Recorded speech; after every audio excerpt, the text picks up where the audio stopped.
नमस्कार। जय भीम साथियों, दैनिक दस्तक पर आपका स्वागत है। मैं हूं आपका host JP Gautam. Bahujan Samaj party की आज एक बड़ी बैठक हुई है। इस अचानक हुई बैठक के क्या मायने हैं और क्यों मायावती बहन जी ने अचानक से लखनऊ में ये बैठक बुलाई है, इस बैठक के बारे में जैसे ही बाहर सूचना आती है, तमाम तरह के सवाल सोशल मीडिया पर घूमने लग जाते हैं। आखिर ऐसी क्या वजह रही कि बिन बताए मायावती बहन जी ने एक बड़ी बैठक को अंजाम दिया है।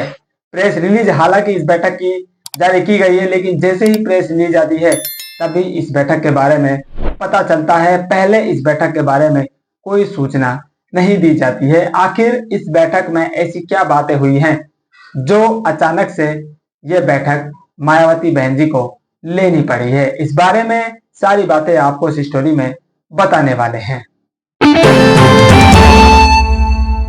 इस समय जो राजनीति है उसका फोकस बिहार चुनाव पर लगा हुआ है। उसके बाद जैसे जैसे चुनाव आगे बढ़ते जाएंगे और जिन राज्यों में चुनाव होंगे वहां पर राजनीतिक दलों का फोकस चला जाएगा। लेकिन बहुजन समाज पार्टी इस चीज में अपवाद साबित होती है, क्योंकि उसका फोकस चुनावी राज्यों पर तो रहता ही है। इसके अलावा इस देश की जनता की क्या समस्याएं हैं, उन समस्याओं पर उसका मेन फोकस रहता है। इस देश की जनता किन समस्याओं से जूझ रही है और जहां पर सरकारें चल रही हैं वे सरकारें किस तरह से इस देश की जनता को परेशान करने का काम कर रही हैं, इन तमाम मुद्दों पर बहुजन समाज पार्टी की पैनी नजर रहती है और जिसके बारे में समय समय पर मायावती बहन जी प्रेस कॉन्फ्रेंस करके या इस तरह की मीटिंग्स बुलाकर देश को अपना संदेश देती रहती हैं।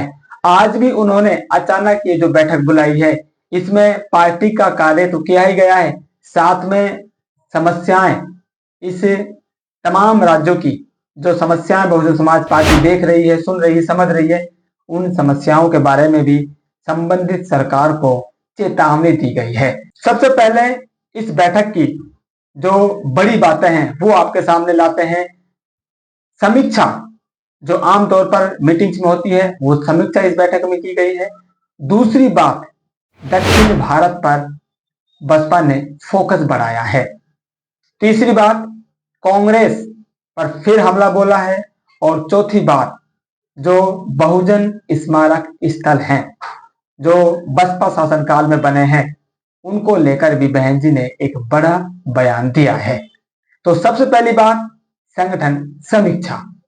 बहुजन समाज पार्टी ने ये जो बैठक ली है, मायावती बहन जी ने इस बैठक का नेतृत्व किया है।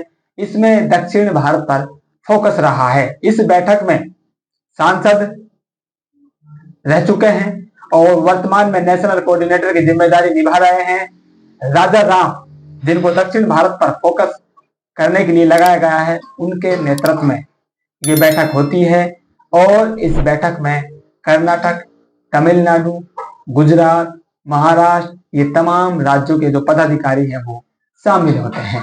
जो कार्य बहुजन समाज पार्टी की अध्यक्षा ने पिछली समीक्षा मीटिंग में दिए थे, उन तमाम कार्यों की इस बैठक में समीक्षा ली जाती है और इन राज्यों में क्या क्षेत्रीय मुद्दे चल रहे हैं।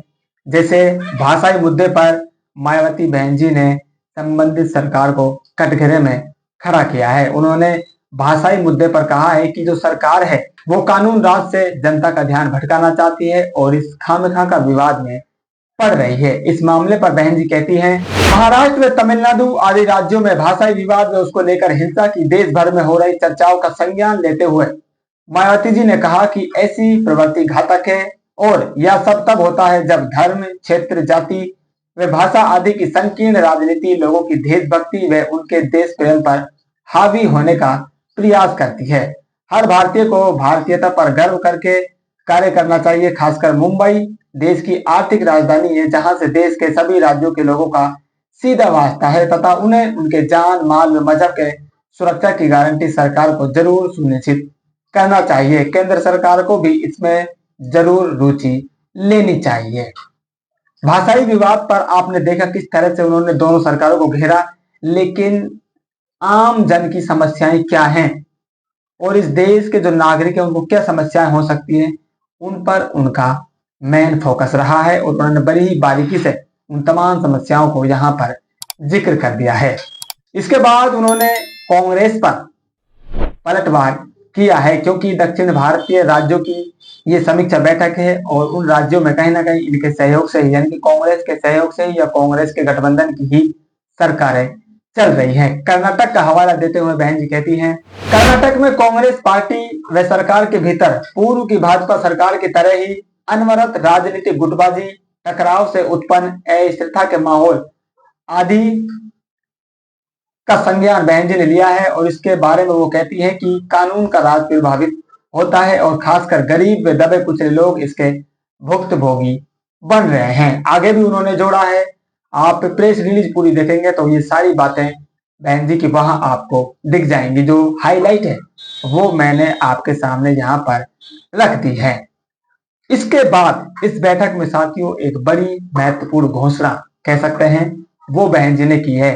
तमाम राज्यों के जो पदाधिकारी हैं उनसे बहन जी ने आग्रह किया है कि आप जब भी लखनऊ आए तो समय निकालकर बहुजन समाज पार्टी के शासनकाल में जो बहुजन स्मारक, संत गुरुओं महापुरुषों की यादगार में स्मृति में जो पार्क, जो स्थल बनाए गए हैं उनको आप जरूर देखने जाएं।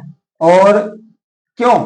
क्योंकि जो तमाम महापुरुष हैं जिनमें ज्योतिबा फूले, छत्रपति साहू जी महाराज, नारायण गुरु, बाबा साहब और मान्यवर साहब कांशीराम, उन्होंने बाकायदा नाम लिया है, क्योंकि इन महापुरुषों को बहुजन समाज अपना आदर्श मानता है, अपना गुरु मानता है, अपना महापुरुष मानता है और उनके स्थलों को तीर्थ स्थलों की नजर से देखता है। इसलिए जब भी आप लोग मीटिंग्स में आए, आपको समय लगे, समय लगाना नहीं, आपको निकालना है और उस समय निकालकर आपको इन तमाम धार्मिक स्थलों यानी कि जो बहुजन संस्कृति से जुड़े हुए हैं इनको आपको देखने जरूर जाना है। बहन जी इस बारे में कहती हैं, सभी वरिष्ठ पदाधिकारियों से बहन जी कहती हैं, समय निकालकर राजधानी लखनऊ के उन भव्य, विशाल व प्रसिद्ध स्थलों, स्मारकों, पार्कों आदि को देखने जरूर जाएं जो बीएसपी की सरकार द्वारा बहुजन समाज में समय समय पर जन्मे महान संतों, गुरुओं, महापुरुषों में भी खासकर महात्मा ज्योतिबा फूले,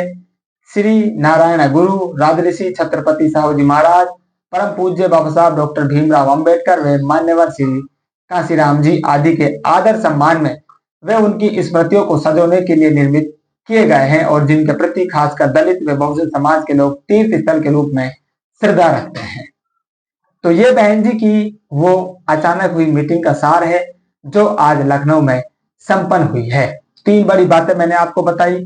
सबसे पहले जो तमाम राज्य हैं दक्षिण भारत के, तमिलनाडु है, केरल है, आंध्र प्रदेश है, महाराष्ट्र है, गुजरात है, इन तमाम राज्यों में जो जिम्मेदारी बहन जी ने पहले की मीटिंग में दी है उन जिम्मेदारियों की समीक्षा की गई है। संगठन में क्या बदलाव हुआ है और कैसे आपने नए लोगों को जोड़ा है वो समीक्षा बैठे, वो समीक्षा बहन जी ने इस मीटिंग में की है। उसके बाद कांग्रेस पर पलटवार करते हुए उसकी दोहरी जो रणनीति है उसका भी उजागर बहन जी ने किया है। और इसके साथ साथ जो शासनकाल यानी कि बसपा ने जो 4 बार का शासनकाल इस देश को दिया है उसमें किस तरह से बहुजन संस्कृति का निर्माण बहन जी ने किया है उसका दर्शन भी आप लोगों को जरूर करना चाहिए, ताकि आप इस अनुभव को कार्यकर्ताओं के साथ, पदाधिकारियों के साथ और वोटर्स तक आप पहुंचा पाए।